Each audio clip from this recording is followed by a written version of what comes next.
नमस्कार. श्री स्वामी समर्थ अवधूत चिंतन श्री गुरुदेव दत्त. तर आता ह्या महिन्यात 31 तारखेला आली आहे, 31 मार्चला आली आहे स्वामी जयंती. खरंच स्वामी भक्तांसाठी हा खूप मोठा उत्सव आहे खरं तर. आणि खरंच हा दिवाळीपेक्षा पण काही कमी नाही आहे, कारण खरंच आपल्या स्वामी महाराजांचा त्या दिवशी प्रकट दिन, जन्मदिन आहे.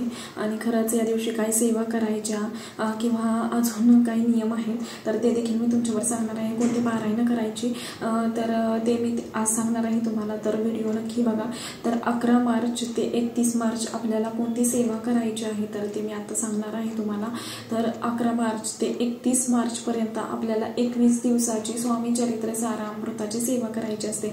तर खरंच मी तर म्हणेन 21 दिवसाची सेवा नक्की करा, कारण आपण जेव्हा 7, 11, 21 अशा आपण पारायण करतो स्वामी चरित्राचे तेव्हा स्वामी महाराज, दत्त महाराज आपले खरंच आपल्याला काही ना काही मोठी प्रचिती देऊन जातात. खरं तर खरंच मी सांगते, खूप मोठा अनुभव आहे, प्रचिती आहे स्वामी महाराजांची. आणि स्वामी महाराज हे म्हणतात की हम गए नहीं हम जिंदा है.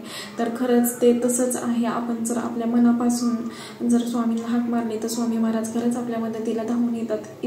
की ते आपल्यावरती म्हणजे आपल्या भक्तांवरती ते खरंच धावून येणारे आहेत. त्याच्यामुळे मी म्हणते की 21 दिवसाची आपल्याला ही सेवा करायची आहे. तर तुम्हाला 21 दिवसात तुम्ही स्वामी चरित्र सारामृताचे रोज एक पारायण करायचं आहे. तर त्याचे नियम काय आहेत तर तुम्ही या दिवसात पारायण घ्यायचं नाहीये, कोणाच्याच घरचं खायचं नाहीये, किंवा तुम्हाला जर ह्या दिवसात ह्या 21 दिवसाच्या ह्याच्या सेवेत जर तुम्हाला काही शुद्ध कह किंवा विठाळ वगैरेला मासिक पाळी आली तर तुम्हाला काय करायचं आहे तर ते जेवढे दिवस असतील ते स्किप करायचे आहेत. 4 दिवस मासिक पाळीचे किंवा जर सुद्धा 2-3 दिवसाचे ते हे करून तुम्हाला पुढं सेवा चालू ठेवायची आहे.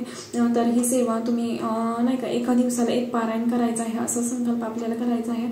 आणि संकल्प केल्यानंतर म्हणजेच पहिल्या दिवशी 11 तारखेला तुम्हाला जर तुमच्या जवळ मठ किंवा केंद्र असेल, स्वामी महाराजांचं मंदिर असेल तर तिथं आपल्याला जायचं आहे. आणि खडी साखर आणि एक नारळ घेऊन महाराजांना संकल्प करायचा आहे. जे काही तुमची इच्छा आहे तर ते महाराजांना सांगायचे आहे. तुमचं नाव गोत्र सांगून आपल्याला संकल्प करूनच मग ही सेवेला सुरुवात करायची आहे.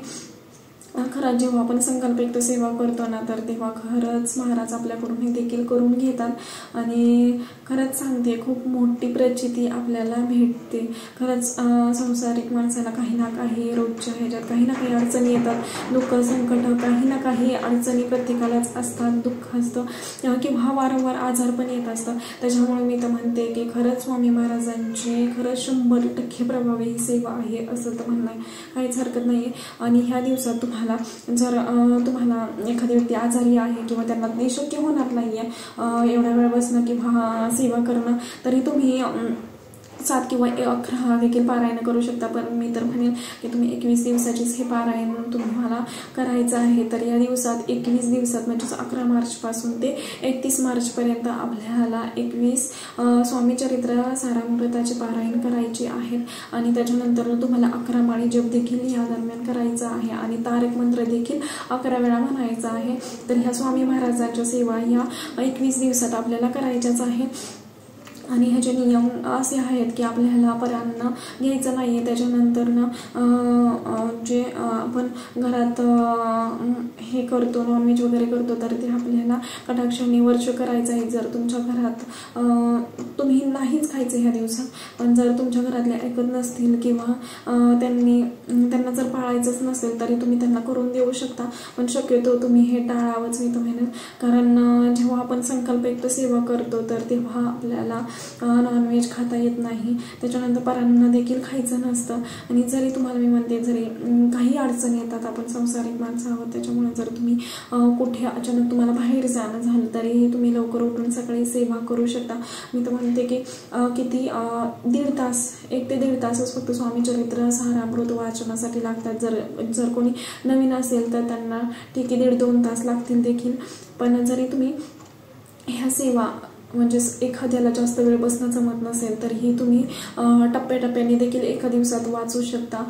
जरी तुम्ही 7 असं सकाळ दुपार संध्याकाळ जरी वाचलं तर ही आपली 21 अध्याय असतात स्वामी चरित्राचे. तर आपण एका दिवसात देखील असं टप्प्याटप्प्याने वाचू शकतो. फक्त एवढंच की पारायण करते वेळेस 12 ते 12:30 या दरम्यान आपल्याला वाचन करायचं नसतं दत्त महाराजांचं, कारण तो टाईम 12 ते 12:30 हा दत्त महाराजांचा भिक्षेचा टाईम असतो. त्याच्यामुळे आपल्याला या दरम्यान सेवा करता येणार नाहीत. तर खरंच खूप प्रभावशाली सेवा आहे ही स्वामी चरित्र सारामृताची आणि खरंच 100% प्रभावी आहे. त्याच्यामुळे या दरम्यान आपल्याला ह्या सेवा करायच्याच आहेत. आणि बघा, मला सांगायचं आहे, जर तुमची मासिक पाळीची डेट जर 11 तारखेच्या पुढे असेल, जर आधी जर होऊन जात असेल तर खरंच चांगलं आहे. पण जर पुढं 11 तारखेच्या पुढे जर तुमची मासिक पाळीची डेट असेल तर तुम्हाला ते 4 दिवस म्हणजे सोडायचे आहेत आणि तिथून पुढे आपल्याला सेवा करायची आहे. आपल्याला जर तुम्ही आधी संकल्प केला असेल ना तर तुम्हाला ती नव्याने सेवा करायची नाहीये. तर आधी तुम्हाला जेवढे पारायण झालेले आहेत ना तर ते मोजायचे आणि तिथून पुढे जर तुमचे 4-5 पारायण 7 पारायण असे जर झालेले असतील ना तर तुम्हाला ते 4 दिवस सोडून पुन्हा जर तुमचे 5 झाले असतील तर 6वं पारायण इथून असं पुढं स्टार्ट करायचं आहे, असं आपल्याला करायचं आहे. आणि जर तुम्हाला खरंच वाटत असेल की त्या दरम्यान आपल्याला डेट आपली असणार आहे तर तुम्हाला काय करायचं आहे, खरंच मी त्यासाठी लवकर व्हिडिओ तुमच्यावर शेअर म्हणजे टाकते खरं तर लवकर, की जेणेकरून नाही का तुम्ही आधीसुद्धा सुरुवात करू शकता या म्हणजेच पारायणाला. खरंच आणि मी तर म्हणते की सगळ्यांनी खरंच सेवा करा, कारण खरंच महाराज आपल्या जेव्हा आयुष्यात येतात ना तर तेव्हा खरंच खूप सारे बदल घडतात. महाराज पावले आपल्याला प्रचितीही देतात आणि तसं आपल्याला साथही देतात. आणि खरंच माझा खूप विश्वास आहे महाराजांवरती की खरंच म्हणजे मी जसं नाही का स्वामी महाराजांची सेवा करायला लागलेली आहे तेव्हापासून खरंच खूप सारे बदल झालेले आहेत घरात. आणि खरंच खूप म्हणजे खूप छोट्या गोष्टीपासून महाराजांनी मला खूप सारे अनुभव दिलेले आहेत.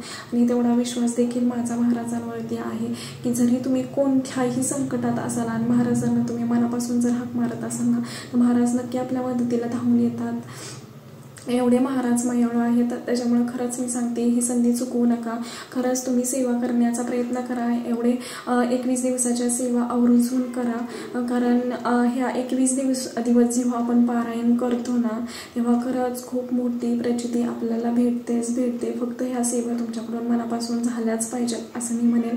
आणि खरंच आणखी एक गोष्ट तुमच्यावर शेअर करायची आहे, कारण कसं असतं आपल्याला जर सेवा करायला लावली ना तर आपण समजा 11 जप करत असाल ना तर एकदम पटापट श्री स्वामी समर्थ श्री स्वामी समर्थ श्री स्वामी समर्थ असं करायचं नाही आहे आपल्याला ह्या दिवसात, कारण थांबूनच आपल्याला म्हणजे सेवा करायची. म्हणजे श्री स्वामी समर्थ श्री स्वामी समर्थ श्री स्वामी समर्थ असाच आपल्याला नामजप करायचा आहे आणि त्या 11 माळीच आपल्याला करायच्या आहेत. आणि तुम्हाला खरंच सांगते जसं तुम्हाला टाईम भेटेल, म्हणजे तुम्ही काम करताय किंवा तुम्ही ऑफिसला जाताय हे सगळं सेवा करून, तरीसुद्धा तुम्हाला त्या ठिकाणी तुम्ही काम करत असताना देखील आपल्याला ह्या सेवा म्हणजेच नामस्मरण स्वामी महाराजांचं करायचंच आहे. जेव्हा असंही स्वामी महाराज म्हणतात जेव्हा तुम्ही माझं नाम जपता तेव्हा स्वामी आपल्याला जपत असतात असं आहे. त्याच्यामुळे जेवढं तुम्ही स्वामी महाराजांचं नाम जप करताना त्याच्या कितीतरी पटीनं महाराज आपल्याला जपत असतात. आणि खरंच सांगते मी, मोजून मापून सेवा करू नका.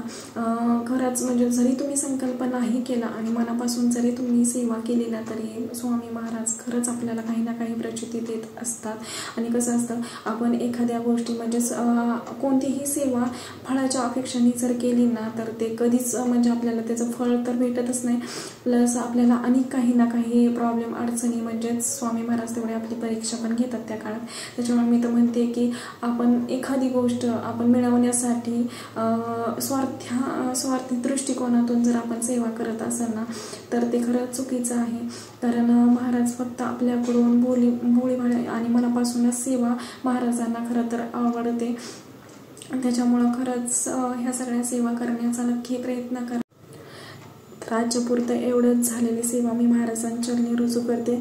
आणि व्हिडिओ आवडला असेल तर लाईक करा, शेअर करा आणि चॅनेलवरती नवीन असाल तर सबस्क्राईब करा. धन्यवाद. श्री स्वामी समर्थ.